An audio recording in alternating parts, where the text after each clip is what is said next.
ஆனால் இரண்டாவது அற்புதத்துல 3 நாள் மீட்டிங். சோறு தண்ணி இல்லாம ஜனங்கள் உட்கார்ந்து இருக்கிறாங்க. ஜனங்களுக்கு பயங்கரமான அற்புதங்களை இயேசு செய்து கொண்டே இருக்கிறார். அவ்வப்போது போதகம் பண்ணிட்டு இருக்கார்.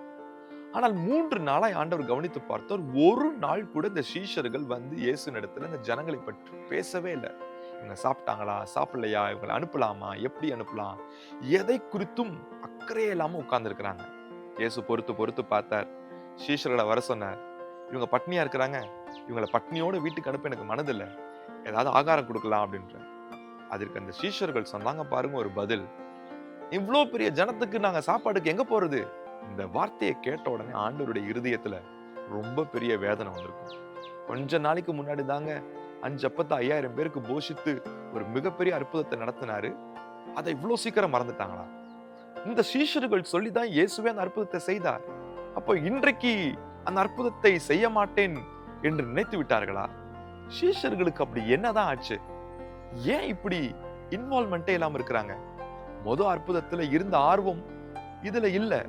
முதல் அற்புதத்துல அவ்வளவு உற்சாகமா இருந்தாங்க. ஆனா இந்த அற்புதத்துல ரொம்ப சோர்வா இருக்கிறாங்க. இன்வால்வ்மெண்டே இல்லாம இருக்கிறாங்க. என்ன ஆச்சு இவங்களுக்கு? யோசித்து பார்த்தால் நிச்சயம் ஏதாவது ஒரு பிரச்சனை இருந்திருக்கணும். ஒண்ணு தனிப்பட்ட ரீதியான பிரச்சனை இருக்கணும், இல்லைன்னா ஏதாவது ஒரு கடுப்பு இருந்திருக்கணும். ஆனா இருந்தா என்ன? அந்த பிரச்சனை தீர்ப்பதற்கான இயேசுதான் கூடவே இருக்கிறாரே. அவர்கள் ஏன் இயேசுவை பார்க்கவில்லை? எஸ், இதுதான் பாயிண்ட். அவர்கள் இயேசுவை பார்க்காமல் தன்னுடைய பிரச்சனையை பெருசா பார்க்க ஆரம்பிச்சிட்டாங்க.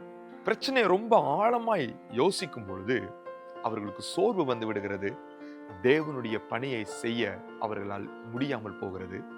ஆர்வம் குறைந்து விடுகிறது. ஆண்டவர் இதெல்லாம் பார்த்து அவர்களை கடிந்தும் கொள்கிறார். ஏன் இப்படி உணர்வு இல்லாம இருக்கிறீங்க?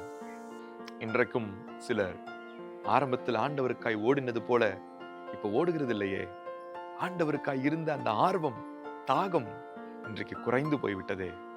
இன்றைக்கு ஆண்டவர் சொல்லுகிறார், இஸ்ரவேலின் பரிசுத்தரையே நோக்கி பாருங்கள், உங்களுடைய சோர்வு நீங்கும், உங்களுடைய சூழ்நிலையும் நீங்கும். உற்சாகத்தோடு வேகமாய் ஆண்டவருடைய பணியை செய்வோம். ஆண்டவர் நம்மை ஆசீர்வதிப்பாராக.